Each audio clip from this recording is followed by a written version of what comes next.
Bom, ao vivo, diretamente aqui de casa, de quarentena, aguardando aqui a doutora Aline Menezes, juntamente com o doutor Wagner Moriyama.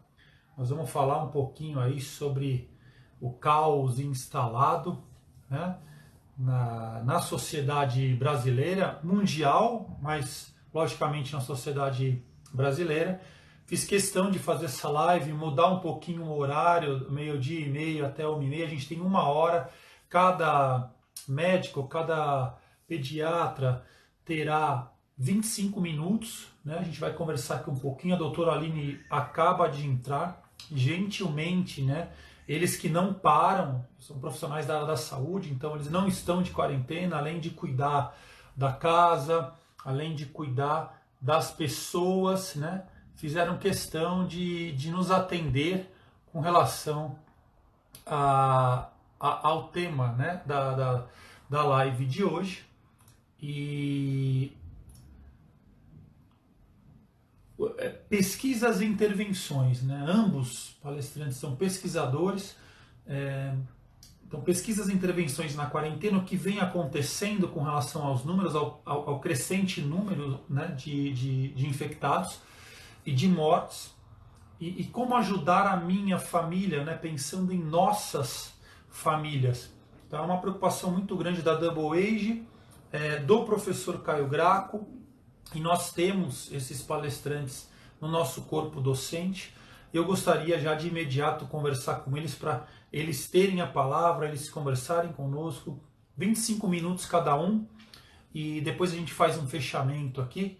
Nós não vamos deixar gravada, até para preservar, né, a questão e abrilhantar a questão do tempo dos palestrantes, ou seja, quem está aqui vai curtir, vai participar, vai estar mais instruindo, mais instruído que os demais, tá bom? Deixa eu achar aqui a doutora Aline, ela já entrou. Antes, né, a doutora Aline Menezes, ela é pediatra formada pela Universidade de São Paulo. Ela tem especialização em terapia intensiva pediátrica também pela Universidade de São Paulo, pela USP. Pós-graduação em cuidados paliativos pelo Hospital Albert Einstein. Ela foi médica assistente da UTI pediátrica do Hospital das Clínicas, né, Faculdade de Medicina da Universidade de São Paulo. Atualmente ela é médica do corpo clínico do Hospital Albert Einstein, setor da UTI pediátrica, com experiência na área há mais de 12 anos. Né? Ela que está com a gente no Congresso Internacional de Natação Infantil, certificação internacional pela American Heart Association no curso Pediatric Advanced Life Support, e atende em consultório de pediatria geral aqui em São Paulo, localizada no Brooklyn e Vila Nova. Vamos chamar aqui a doutora Aline Menezes. Oi, Caio. Aline, tudo bom? Tudo, e você? Tá dando para me ouvir? Tá, perfeitamente. Boa tarde. Agradecer a sua presença, eu sei o quão difícil é ter o seu tempo, mas a gente vai precisar de 25 minutinhos seus. A gente tem um grupo, né? A doutora Aline está com a gente. Ela, semana passada, se eu não me engano, esse paper saiu no dia 18 de março, né? Que você enviou para a gente. E é um texto, né? Um artigo do The New England Journal of Medicine. E ele avaliou a estabilidade, né, do vírus em aerosóis em várias superfícies, em 5 condições ambientais, né? Plástico, aço, com médias em 3 repetições, enfim, queria saber o que você traz de novidade, de informação, né? E também algo que a gente possa estar instruindo as famílias com relação à segurança, esse período de quarentena, o que você traz de novidade para a gente aí com relação aos estudos. Bom, boa tarde. Obrigada aí pela oportunidade da gente estar conversando mais um pouquinho, né? E eu acho que é uma situação extremamente nova, não só para os médicos, né? Mas para todo mundo. Acho que nunca ninguém imaginou viver uma situação como essa. E eu Eu quero, dentro do possível, mostrar minha empatia em relação às famílias, porque eu também estou lavando louça, cuidando das crianças, correndo para trabalhar, pensando na segurança de todos e tentando, né, aos poucos, entender o que de fato a gente tem de evidência. Isso é muito importante, né? É de fato uma crise global do sistema de saúde, não tem dúvida, né? De uma era moderna, vamos dizer assim.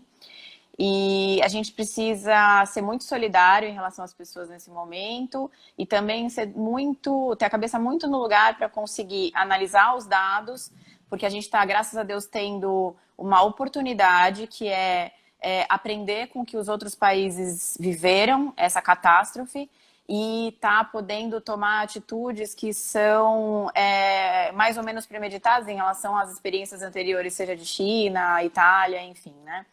É óbvio que a gente não sabe como o vírus vai se comportar no nosso ambiente, a gente tem hipóteses, né? Mas a gente tem sim como tentar traçar estratégias racionais, né? Então, assim, o que é muito importante a gente falar, achei que é até interessante você colocar que você não vai gravar a live, enfim, não é nem porque é uma coisa muito dinâmica, a gente precisa dia a dia estar se atualizando e estar ouvindo e estar entendendo como é que as coisas estão aparecendo, né? Então, de fato, o que é a questão maior? Nós temos uma situação de um vírus novo, uma mutação nova, de um vírus que ele é bastante infectante. Acho que essa evidência que eu trouxe aí do New England, ele mostra um pouco pra gente que é um vírus que ele pode realmente aguentar viavelmente, vamos dizer assim, em superfícies e eventualmente até ser transmitido através de aerossóis, o que é uma coisa que particularmente assustou bastante a comunidade médica, porque nós estávamos muitas vezes não nos paramentando adequadamente para fazer os atendimentos, não usando as máscaras que são adequadas para o profissional que atende o paciente em condição de infecção ativa, enfim, e isso pode justificar... Oi. Eu estava vendo, Aline, doutora Aline, que ele fica até 72 horas em algumas superfícies testadas, como aço inoxidável, cobre, papelão. 72 horas? Então isso assustou um pouco a gente, porque isso explicaria um pouco por que o número de infectados também é muito grande em relação aos profissionais de saúde e também por que está trazendo um estrago tão grande em relação ao número de infectados. Isso é uma primeira questão. Mas a questão, acho que a gente precisa tentar entender um pouco, eu acho que eu tenho uma ajuda muito grande em casa, que é o fato de não ser casada com um médico. Eu sou casada com um cara que é politécnico, economista, e consegue me ajudar a fazer discussões muito, muito positivas em relação à interpretação dos números, né? Eu tenho estudado muito em relação a como é que se comporta a questão de como você maneja os casos, como você ventila, como você protege. Não há dúvida nenhuma que a gente tem necessidade de fazer uma quarentena. Eu espero que todos tenham entendido por que é interessante a gente fazer um isolamento social ativo e que todos façam isso agora. Por quê? Deixa eu explicar se alguém não entendeu. A questão é uma doença que provavelmente ela tem uma mortalidade muito menor do que a gente está enxergando, tá? Quando a gente consegue tirar os vieses de, por exemplo, densidade populacional dos países que é muito diferente, o sistema de saúde que é muito diferente, enfim, ela provavelmente é uma doença que tem uma mortalidade muito menor, porém... O que acontece é o seguinte, se todos ficam doentes ao mesmo tempo, a gente acaba tendo que priorizar o atendimento de um em detrimento do outro e realmente a gente tem mais óbitos e uma morbidade muito maior relacionada à doença. Então, por que a gente precisa ficar em casa nos próximos dias? E eu queria dar uma esperança para vocês, que era uma coisa que eu confesso que eu também estava numa angústia muito grande, que eu vou ficar indefinidamente? Gente, isso é insustentável, tá? A gente tem uma economia que precisa acontecer, que ela precisa girar, as pessoas precisam trabalhar. A gente precisa entender os dados adequadamente e entender se de fato é uma doença que tem uma mortalidade tão grande assim. E o que a gente tem visto é que não, que provavelmente não é assim, tá? Mas o que acontece? Nós temos um número muito grande de infectados ao mesmo tempo. Então, o nosso sistema de saúde não dá conta de atender essas pessoas. E situações como as que estão acontecendo na Itália, minha filha correndo aqui na minha frente, na Itália são... Eu tenho que começar a optar em quem eu entubo, quem eu não entubo. Um jovem, ele acaba ocupando o lugar de um idoso, por exemplo, e esse idoso vem a falecer, o que não aconteceria se a gente tivesse condições de ter leito suficiente e o suporte suficiente, tá? Então, primeiro, é necessário, sim, pelo fato do vírus ser extremamente viável em superfícies, em gotículas, em aerossóis, que a gente se isole para diminuir a transmissibilidade desse vírus, tá? E que por algum tempo a gente consiga, então, estruturar o nosso sistema de saúde, ou seja, ganhar tempo, ganhar fôlego para que a gente se organize, para que os leitos fiquem organizados, para que os médicos consigam estudar e entender se a cloroquina é indicada nesse caso ou não, os outros protocolos que estão acontecendo, e a gente conseguir tratar adequadamente as pessoas. E nesse meio tempo... Nesse interim, a pesquisa ocorre meio que concomitante. Exato. Né? Então, nós temos uma oportunidade que é: vamos fazer o isolamento consciente, em especial, eu li o professor Marcelo Amato, que é uma grande autoridade, no meu ponto de vista, em relação à pneumologia, ventilação mecânica e terapia intensiva no estado de São Paulo e no Brasil, né? Ele publicou um vídeo muito... Eu tenho que agradecer a ele, e ele diz: o isolamento social dos idosos é um ponto que é inegociável, tá?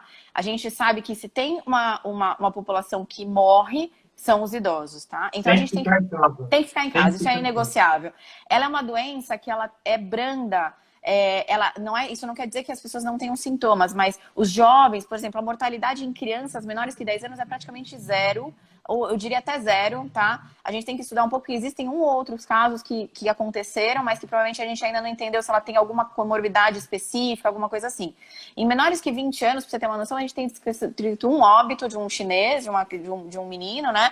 E isso sim, realmente começa a aumentar um pouco em relação ao adulto jovem, ao idoso mais jovem, mas provavelmente esses números ainda têm muito viés da questão da sobrecarga do sistema de saúde, né?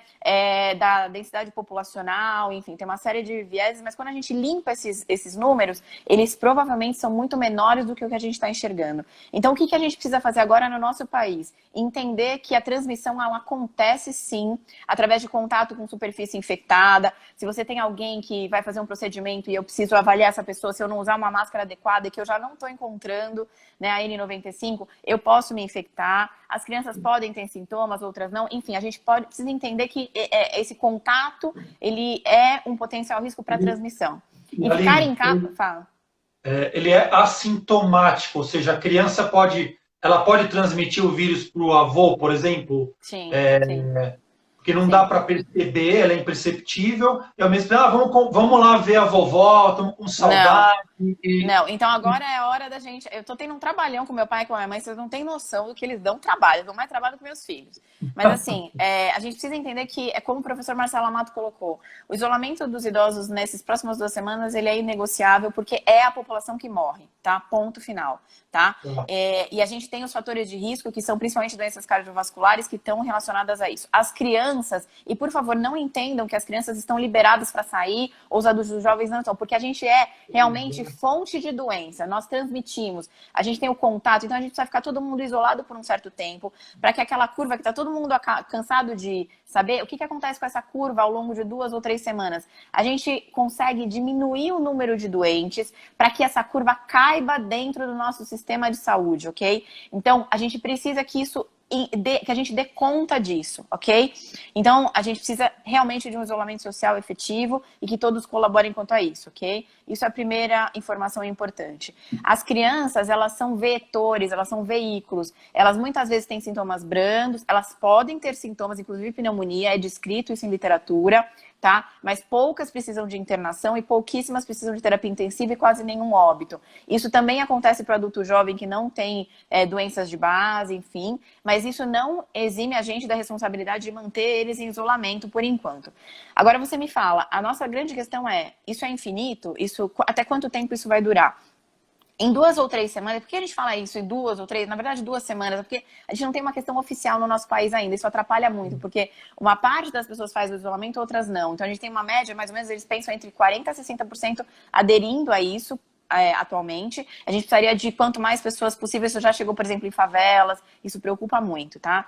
Então, assim, em 2 semanas, a princípio, quem tiver que manifestar a doença vai manifestar e a gente vai conseguir entender se tem necessidade de isolar ou de tomar uma providência específica para esta pessoa. Quem não manifestar a doença provavelmente não vai ter outras questões se ficarem em isolamento total. Dentro desse período, o que a gente tem de esperança, vamos dizer assim, em relação à medicina? testes rápidos que estão sendo feitos nos Estados Unidos e que diminuem o tempo de identificação. Então, o ideal, obviamente, seria a gente testar a população inteira. Porque quando a gente testa, como fez a Coreia, né? Então, assim, quando a gente testa a população inteira, você identifica quem é o problema, quem não é, você toma uma medida de barreira específica e consegue controlar os contactantes de uma forma muito mais efetiva. A gente não tem condição de fazer isso agora, porque, de fato, o sistema de saúde está mostrando uma sobrecarga importante, então a gente tem priorizado os casos graves, mas não é uma situação ideal. Pode ter gente infectada hoje em casa sem saber? Sim, sim. E por isso é importante, nós profissionais de saúde, eu atendo em consultório particular, por exemplo, e a gente tentar se ajudar, porque é o seguinte, é nossa função também tirar a sobrecarga do sistema de saúde público. Por quê? Então, assim, eu cancelei, por exemplo, as minhas consultas de rotina nas próximas 2 semanas. Eu estou fazendo a telemedicina, que graças a Deus foi autorizada pelo nosso conselho. E isso a gente tem até, assim, como monitorizar os pacientes em casa. A gente adia 2 semanas. As consultas, gente, isso é muito importante, porque o New York Times publicou um artigo recente que ele fala, será que as nossas ações elas são maiores do que a própria doença em si? Ou seja, o que acontece? As pessoas estão com medo de sair e ir ao médico porque elas têm sintomas que são, sim, importantes de serem avaliados. Então, um cara que tem, por exemplo, uma doença cardíaca e começa a sentir uma dor no peito, ele acaba não indo e infarta dentro de casa. Então assim, entendam? É uma coisa que a gente precisa fazer de uma forma muito coordenada e a gente precisa muito que as autoridades entendam os números de uma forma muito racional. As pessoas, elas não têm a capacidade de fazer isso porque elas não têm os fundamentos, né, que as pessoas que trabalham com saúde pública têm e que os médicos podem contribuir, mas nem a gente tem muito essa noção de saúde pública como um todo. Então a gente precisa ser muito racional, a gente não tem motivo para ter um pânico geral, as pessoas estão desesperadas. Então é importante a gente entender que os números mostram que a doença provavelmente mata muito menos do que ela está mostrando para a gente. Mas nós, como brasileiros, precisamos ajudar o nosso sistema de saúde a conseguir ganhar tempo para conseguir abraçar os casos que vão aparecer e então não precisar escolher se a gente entuba um e deixa o outro falecer, que é o que infelizmente está acontecendo na Itália, porque a gente não teve esse tempo para viver e a gente está tendo uma oportunidade agora. Então, caso isso aconteça no Brasil, ou lá, chegou em real time lá para você, qual que é o protocolo? Quem que vocês acolheriam primeiro? A criança ou o idoso? Caso vire, espero que não aconteça, mas existe eu ainda não tenho um conhecimento em relação a um protocolo, porque a gente ainda não está vivendo essa situação. Mas, assim, com certeza os grupos de maior risco vai ser pesado o risco de mortalidade, sim, diante deles e vai ser optado. Provavelmente eu não vou viver essa situação entre uma criança e um idoso, porque provavelmente a criança não vai viver. Eu falo para vocês que nós, intensivistas pediátricos, nós estamos mais preocupados com influenza, com vírus sensicial respiratório, que é o que já está causando problemas. E o que sempre causou pra gente, a gente tem internação, hospital cheio com insuficiência respiratória relacionada a esses vírus, tá? Mas a gente precisa entender que provavelmente isso vai acontecer, por exemplo, diante de um adulto jovem que tem alguma comorbidade, por exemplo, uma hipertensão, um diabetes não controlado e um idoso, provavelmente. Então isso pode vir a acontecer. Se todo mundo ajudar, a gente tem tempo. A métrica, ela é racional, tá? Então a gente consegue achatar essa curva para que ela caiba dentro de um sistema de saúde minimamente, ou pelo menos melhor do que o que a gente tem de perspectiva, caso nenhuma medida seja tomada. Tá? Então isso é muito importante a gente entender. E dentro desse espaço de 2 semanas, 20 dias, enfim, a gente tem essas questões, né? O teste rápido sendo desenvolvido, as vacinas não são um horizonte a curto prazo, porque a gente precisa de muito tempo para conseguir disponibilizar, e ela teria que ser disponibilizada para praticamente 100% da população. Então, mas é uma coisa que está caminhando. E outra questão importante, é muito triste ver que quando a gente tem óbvio que a gente quer ouvir uma esperança, eu fico muito feliz quando a gente vê que a cloroquina pode ser ter uma função de melhorar a sobrevida, a azitromicina também, mas a gente vai nas farmácias e as pessoas começaram a comprar enlouquecidamente, sendo que a gente não sabe qual é exatamente o paciente que tem indicação real, e lembrando que existem contraindicações. E nesse meio tempo, mais de 30 trials estão sendo feitos para estudar diversos protocolos. A Harvard liberou um protocolo recente que não inclui a cloroquina, inclui outras medicações, enfim. O Hospital Albert Einstein está usando, o HC está pensando também. Então, todo mundo está colhendo esforços e isso é importante a gente apoiar. Então, a gente tem um tempo aí. Exato. Não tem o número de correto, de evidências. Ó, isso aí realmente faz bem, né? Tem Isso. gente indo Então, mesmo. eu tenho um nariz escorrendo, eu tomo porque eu tô desesperado. Então, isso não pode acontecer, né? Eu acho que é função de quem é comunicador e, na verdade, do nosso sistema, né, nosso governo, seria interessante ter um pensamento muito racional em relação à proposta de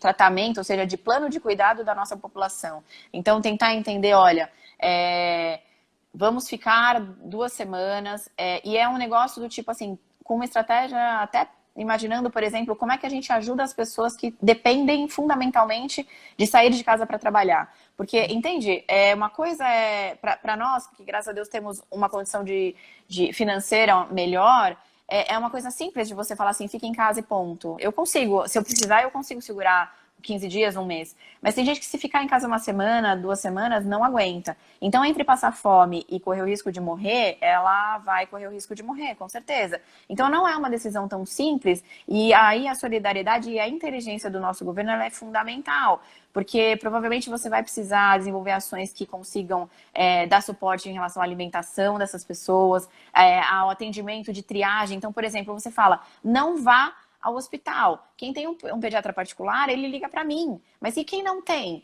Né? E quem não tem? Então vai para o pronto-socorro e lá ele se infecta. Então, assim, você entende que é uma estratégia muito maciça, né? Você tocou num tema, assim, tem muita gente da nossa área, professores de educação física, donos de academia, mandando embora geral, assim, a galera já está sem saber o que fazer, porque as academias estão fechadas e, enfim, a gente está meio perdido com relação a isso.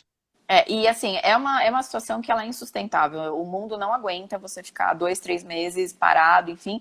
E não é a solução. Eu tenho convicção que não é, assim. E a gente vai precisar realmente de ações bastante importantes do nosso governo em relação a esse posicionamento de como a gente deve se colocar e se planejar. As pessoas estão imaginando que elas vão ficar trancadas 1 mês, 2 meses, 3 meses. Eu falo isso até de grupos de médicos que estão, assim, desesperados, e eu acho que a gente precisa entender um pouco a real dos números mesmo, né? É difícil enxergar o que eles representam de fato, porque tem muito viés através desses números. Tem viés de densidade populacional, então se você pega um país como a Itália e compara a densidade populacional do Brasil, ele é muito diferente, então ele representa o número de casos, o número de óbitos, ele acaba funcionando mais para quem tem uma população que vive mais juntinha, vamos dizer assim, do que uma população que tem um país de dimensão continental, por exemplo. É totalmente diferente. Não dá para a gente avaliar e comparar ele do jeito tão simplório quanto a gente tem feito. Então, muito provavelmente, o que eu queria trazer para vocês é o seguinte, a doença provavelmente ela é pior, ela é melhor, né, do que o que a gente está imaginando. A gente precisa ter muito cuidado em relação a disseminar o pânico, ao desespero, porque as pessoas realmente estão preocupadas, elas estão ficando em casa diante de uma situação de saúde que precisa continuar, então a gente precisa continuar tendo as ações de saúde, as pessoas precisam trabalhar, e a gente vai ter que pensar junto em relação a isso. Não dá para você tomar uma atitude desesperada em relação a mandar demitir, em relação... Então, a gente tem que sentar calmamente e pensar como fazer essa estratégia de uma forma racional. E eu digo para vocês, muito provavelmente os números são melhores do que o que a gente está imaginando e provavelmente a mortalidade relacionada a essa doença é muito menor do que a gente está imaginando. Digo para vocês hoje, baseado no que eu tenho conseguido ler, nas discussões que eu estou conseguindo fazer, que a única questão, por enquanto, o isolamento dos idosos é inegociável. Acho que a frase que o professor Marcelo colocou é realmente isso. Por quê? Porque é a população que vai morrer, tá? Então, se a gente não der tempo para esse vírus, a gente entender como ele vai se comportar, para o nosso sistema de saúde se organizar, isso vai acontecer. Então, a gente precisa proteger essas pessoas. De uma forma coordenada também, né? Óbvio, né? Então, assim, quem é que vai sair para fazer uma compra de mercado? Como é que a gente vai entreter essas pessoas? Então tem coisas que a gente precisa, não é simplesmente trancar eles dentro de casa, que nem aquele meme que veio, a gaiolinha do idoso, a gente tranca os bichinhos em casa. Não é fácil, gente, eu sou médica e minha mãe, ela tá escapando todos os dias de casa. Porque eu tenho que ajudar não sei quem, porque eu tenho que levar o cachorro. Tipo assim, é difícil. Tem a parte emocional também dele. E assim, eu falo, você que é super relacionado ao esporte. Meu pai, ele treina todos os dias, ele tem 75 anos e treina todos os dias. Pra quem para de fazer esporte, gente, a gente fica doido. Então, assim, como é que a gente vai organizar isso? Então, a gente já combinou aqui de tentar marcar de manhã, fazer pelo FaceTime uma série de exercícios, sei lá, pra gente tentar fazer alguma coisa pra cabeça deles funcionar. Então, gente, a gente precisa ter um momento de respirar fundo e entender que provavelmente não é tão grave assim, mas que a gente precisa ser solidário e responsável em relação à nossa comunidade, ou como o mundo inteiro, eu diria, né? E ficar em casa agora para que essa curva seja possível de ser abraçada pelo nosso sistema de saúde. A gente tem boas pessoas trabalhando nisso, a gente tem bons médicos trabalhando nisso, e a gente precisa de ações do governo que abracem também essa atitude e que sejam racionais, mais racionais do que o desespero que a população está sofrendo, infelizmente, né?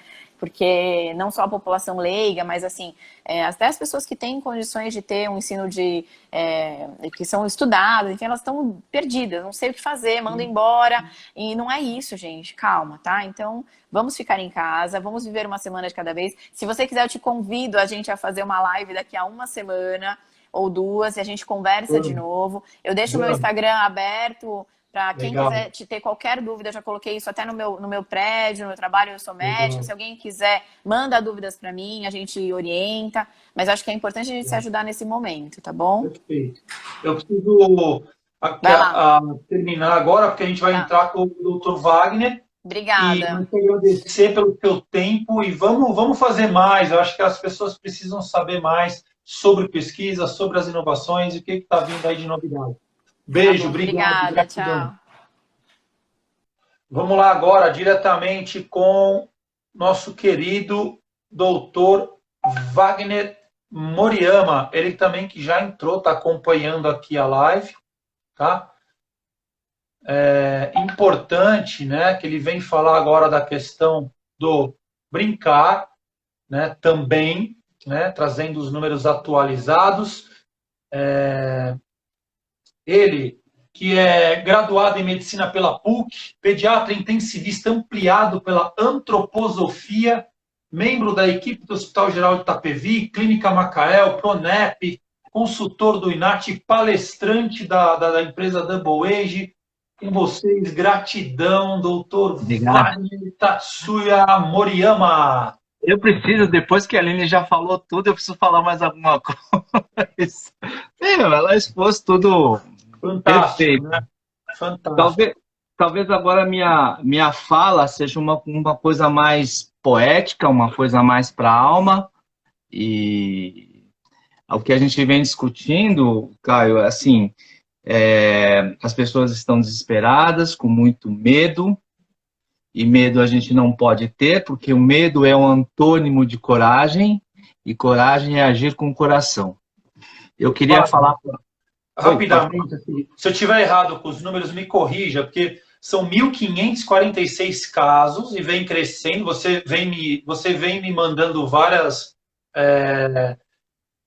atualizações sobre isso, até com essa parte mais realmente filosófica e preocupada que a antroposofia traz, né? E isso é bacana para confortar as famílias. Tem muita gente literalmente desesperada, lógico, e 25 mortes, né? Então, 1.540 casos com 25 mortes. Não sei se é realmente esse número, vai atualizando muito rápido, mas eu queria que realmente essa tua fala fosse nesse aspecto de, olha, tá todo mundo em casa e bateu o desespero, na verdade, em alguns pais, em algumas famílias. Eu queria saber do Wagner o que ele pensa a respeito disso. Na verdade, assim, na antroposofia, quando a gente fica doente, né, é um olhar para nós mesmos, né? Se tem uma doença aí e está fazendo a gente ficar em casa, a vida está dizendo algo para nós, principalmente para os pais que têm crianças em casa. Que oportunidade maravilhosa de você ter seu filho, de brincar com ele, um momento de carinho que provavelmente esse brincar vai desenvolver, que eu falo do brincar, né, daquela fantasia cósmica, da criatividade, que isso vai levar à inteligência. Eu sempre falo assim, não existe coisa mais séria do que brincar para criança. Então, se você está em casa e, na medida do possível, você pode brincar com seu filho, essa lembrança vai para o resto da vida. E talvez, quando ele for um adulto, ele exercer a profissão dele, seja como se fosse uma brincadeira. É o que eu falo, eu brinquei muito quando era pequeno, eu aprontei demais, e isso eu exerço a pediatria como uma verdadeira brincadeira, é um enorme prazer. As pessoas às vezes veem numa live, nossa, o Wagner está sorrindo no meio de tanta desgraça, mas gente, assim, se você for ao médico e contar a sua história e o médico começar a chorar, pronto, morri. E a doutora Aline explicou, a gente é a linha de frente. Quando a gente vê um filme de guerra, a gente não entende muito aqueles soldados indo para a guerra, defender o país, mas agora a gente vê o profissional de saúde indo, com amor mesmo à profissão, indo de fazer o benefício ao próximo, sem nada em troca, e está com risco de vida, está deixando uma família em casa. Eu daqui 2 semanas estou voltando às minhas UTIs. Eu já estou atendendo no home care os meus pacientes. A Pronep tem fornecido todo o EPI para nós, necessário para a gente nos proteger e proteger essas crianças que são mais debilitadas. A doutora Aline colocou muito bem essa coisa do protocolo. A gente ainda não tem, porque é uma doença extremamente nova, pegou todo mundo de surpresa. Só que assim, qual que é a nossa função agora? A gente não sabe, fica em casa. Hashtag fica em casa. Pelo bem do próximo, pelo bem das pessoas que são meio que prejudicadas nesse ponto, que são os idosos acima de 60 anos, por causa do sistema imunológico, e principalmente daquelas pessoas que têm uma doença de base, não é? Essas doenças de base, elas correm mais risco. Então, se a gente tiver esse amor ao próximo, esquece o egocentrismo, não existe mais aquela coisa do olho por olho, dente por dente. Agora, o que a gente tem que ver é o amor crístico, é o bem para o próximo. Fazer o bem, não vendo a quem. Isso é o mais importante. E não pense assim, faça isso de coração e não esperando nada em troca. Nada em troca. Se você ficar em casa, você já está fazendo um grande papel de não disseminar essa doença. Entendeu? Eu posso ler a gente fala oração de Micael, que é para os nossos tempos, professor Caio. Por favor. E está no meu receituário. É assim. Por favor. Temos que erradicar da alma todo medo e terror do que o futuro possa trazer ao homem. Temos que adquirir serenidade em todos os sentimentos e sensações a respeito do futuro. Temos que viver com absoluta equanimidade a respeito de tudo que possa vir. E temos que pensar que tudo o que vier nos será dado por uma direção mundial plena de sabedoria. Isto é parte do que temos que aprender nesta era, a viver com plena confiança, sem qualquer apego na existência, com a certeza da ajuda sempre presente do mundo espiritual. Na verdade, nada terá valor se a coragem nos faltar, agir com o coração.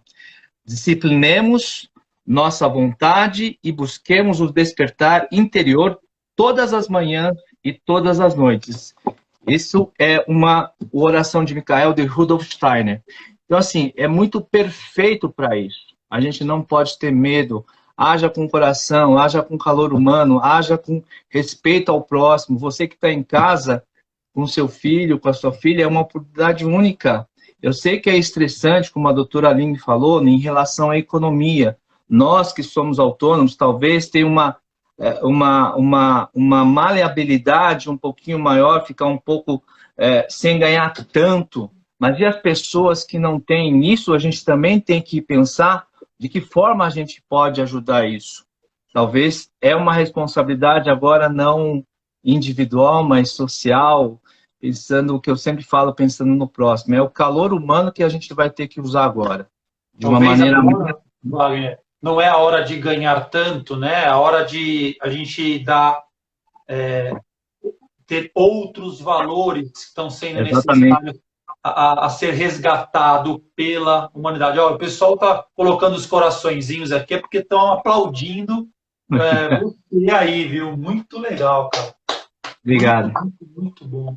Mas é assim, a gente nunca pode esquecer dessa parte técnica que a doutora Aline explicou para a gente.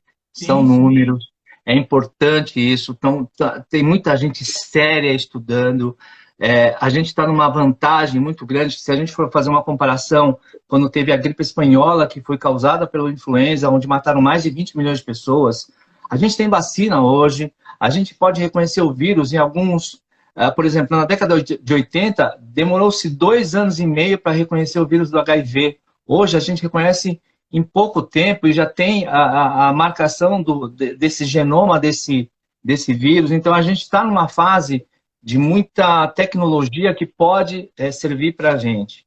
Esse então, assim, paper que ela mostrou, desculpa te cortar, Wagner, foi sim, da semana passada, tá no Trello ainda, né? Mas foi semana passada, do The New England Journal of Medicine, ou seja, o que demorou aí 2 anos para se publicar, em menos de meses eles já estão mapeando todo o cenário em termos de pesquisa. E isso nos dá uma vantagem de quem está lá na frente. Eu falo assim que existe os eu sou operário da medicina. Eu não assim, essa coisa de fazer doutorado, mestrado, deixo para quem, assim, eu sou de botar a mão na massa.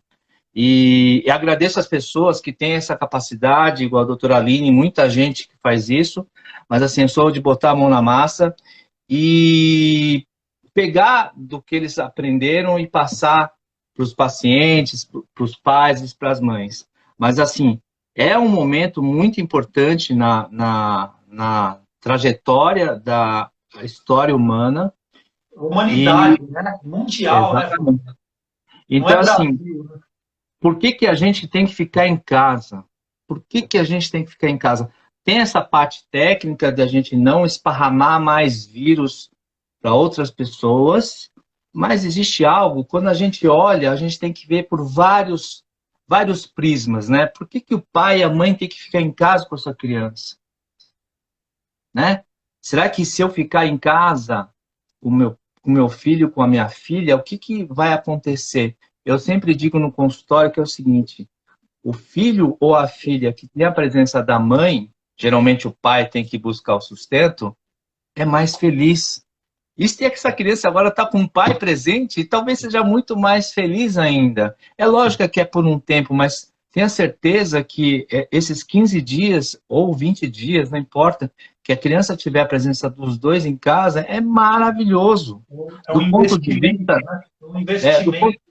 É um ponto de vista assim, de alma da criança mesmo. Como é que essa criança vai se desenvolver de uma forma muito mais feliz, né? Eu tenho essa impressão do olhar que eu tenho da antroposofia. Então, a gente não pode se desesperar. É ruim a gente ficar pensando daqui 3 meses, daqui 2 semanas, daqui 1 semana, se eu vou sair desse cafofo que me prende.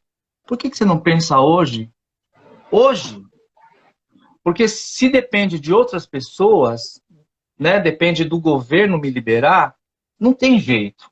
Mas se depende de mim fazer algumas coisas dentro de casa, como me autoconhecer, de eu brincar com a criança, olha a oportunidade que a vida está me dando, por favor, vamos fazer isso, vamos aproveitar. É aquela coisa se a vida me dá um limão, eu faço uma limonada, é bem por aí mesmo. E eu acho que, assim, na antroposofia eu aprendi que se tem um lado ruim, tem um lado bom. Porque eu sempre falo nas minhas palestras, o que veio para o mundo primeiro? O mal ou o bem? O mal que veio primeiro, para o bem ser reconhecido. Então, se tem algo mal acontecendo, é que existe um bem. E eu sempre, que a doutora Aline falou de uma forma fantástica, isso vai passar. Vai passar. Como vai passar? Se vai ser mais rápido ou se vai ser mais lento, vai depender de nós. Aquela curva de achatar depende de nós. É trabalho de formiguinha. Se eu respeitar o meu próximo, se eu respeitar o idoso, Ótimo. Então não saio de casa. Eu adoro sair, ir para o parque, passear, mas não posso. Eu tenho uma cervejaria, lógico, está fechado, que de finalzinho de tarde, quando eu acabava o consultório, ia tomar um chopinho lá para relaxar. Não pode. Volta para casa, toma seu chá, toma seu suco, entendeu? Leia o seu livro, leia o jornal, brinque com seus filhos. É isso que a gente tem que fazer. Isso vai passar, gente. Isso não é eterno. Entendeu? Isso que a gente tem que ler. Essa é a esperança que eu estou querendo passar para todo mundo e essa tranquilidade. Por exemplo, assim, é aquele soldado que eu já falei, que vai para a guerra. A doutora Aline está indo para a guerra e está indo super feliz porque é o papel dela.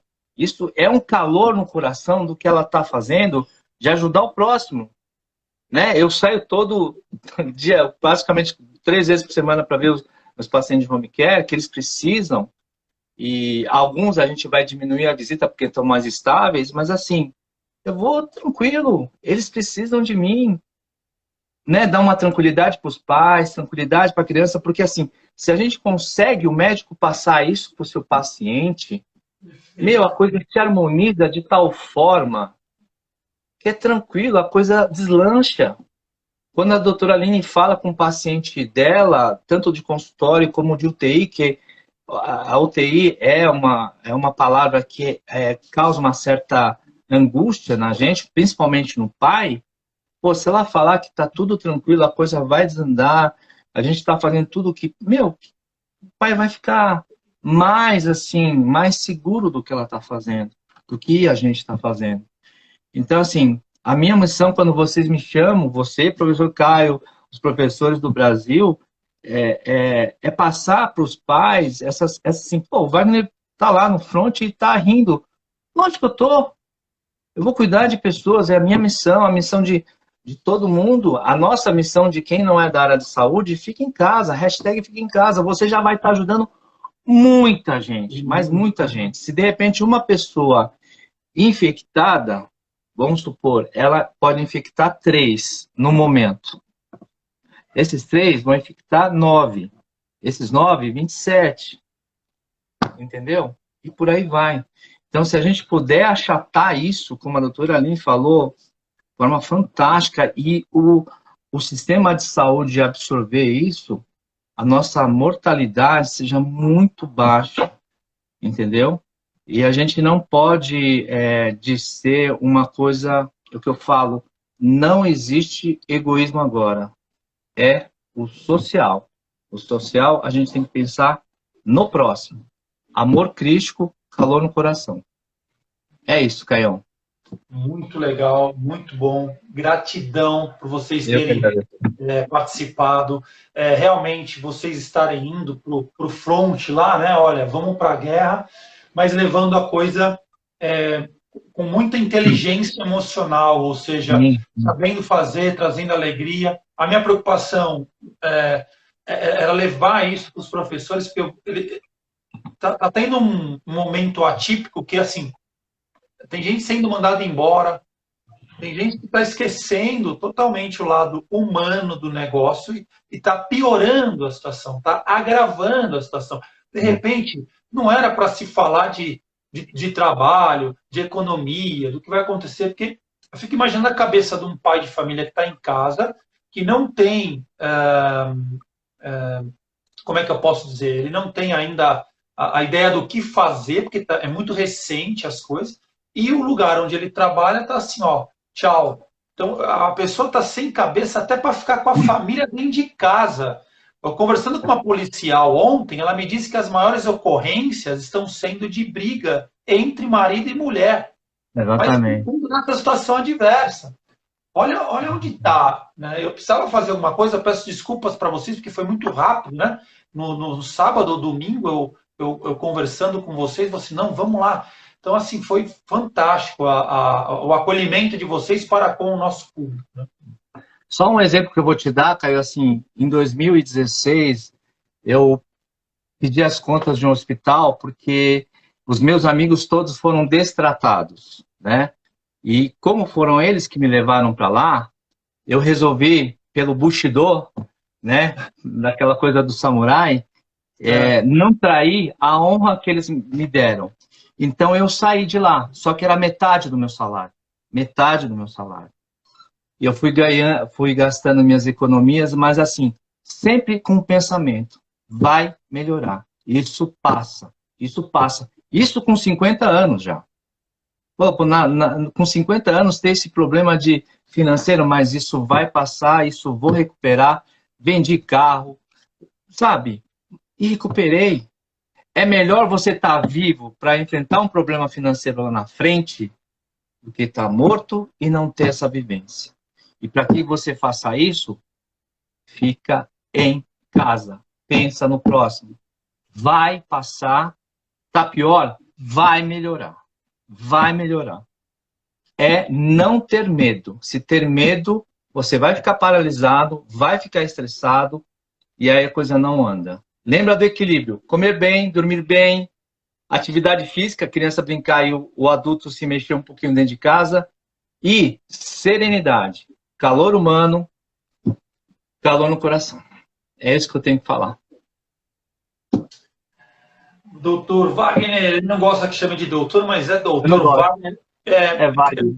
Você externou nos bastidores que tinha comprado um presente para mim, e eu tomei a liberdade de comprar um para você, para o senhor. Só vou mostrar a caixinha aqui, ó. Ah, que legal. Ó. Oh, que legal. Olha, você já me deixou com vontade. Só esperando. Eu abri, tá? O seu tá guardadinho. O seu tá guardado. Olha só, que legal. Só para provocar um pouco. Eu sei que você gosta pouco do Batman. Então, quase nada, né? Não vai dar para falar todos aqui os comentários, a galera aqui, né? A gente chegou em números bem bacanas aí de audiência, mas olha aqui, o doutor Frank Suzuka, o doutor da área da biomecânica, olha o que ele fala. Esse doutor é realmente médico por amor. Parabéns, doutor, por mais médicos igual ao senhor. E é o que o mundo precisa, né?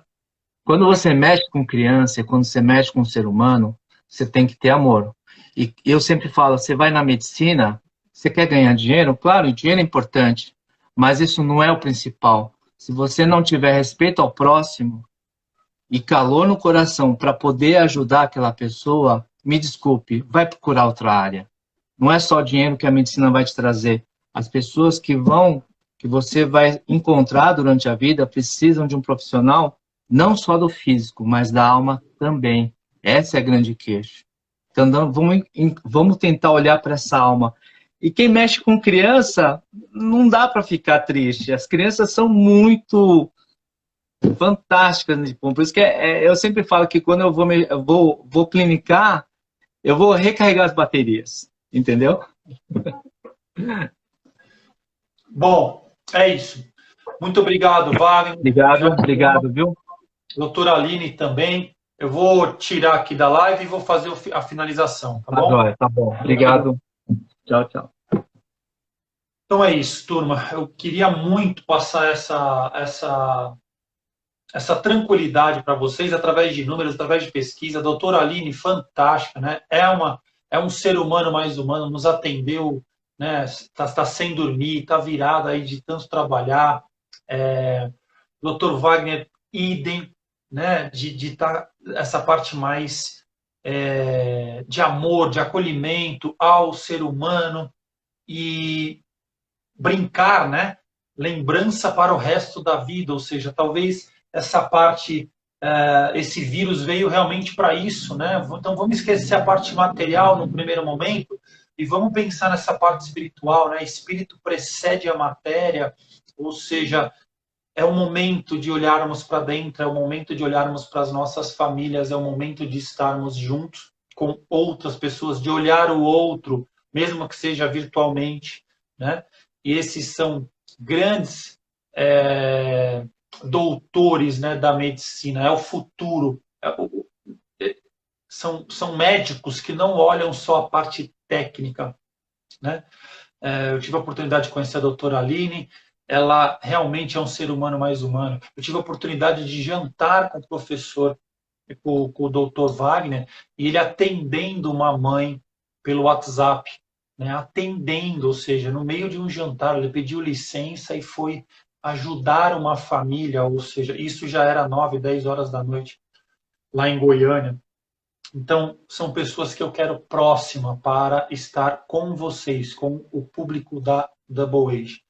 Mais uma vez, gratidão a todos e a gente continua, tá, trazendo mais profissionais da área da saúde para tranquilizar e trazer serenidade para as pessoas, para as famílias, tá? Gratidão, doutora Aline, gratidão, Wagner. É isso. Vamos em prol de ajudar o maior número de pessoas possíveis. Gratidão.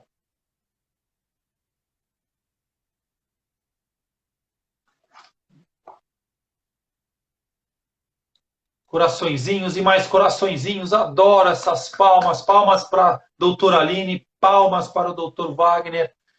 Que live foi essa, hein? Que live foi essa? Sensacional.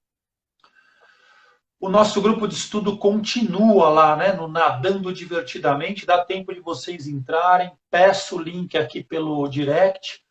O paper que a doutora Aline também mandou para a gente, né, sobre o Aerosol and Surface Stability, está também à disposição do The New England Journal. É só pedir aqui.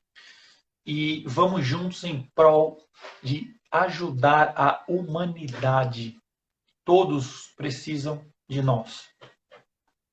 E hoje à noite, lá na Double Age, tem live com a professora Maria Marta, diretamente da Argentina. Ela vai falar um pouquinho sobre fitness aquático com a gente. Eu vou tentar falar com ela em castelhano.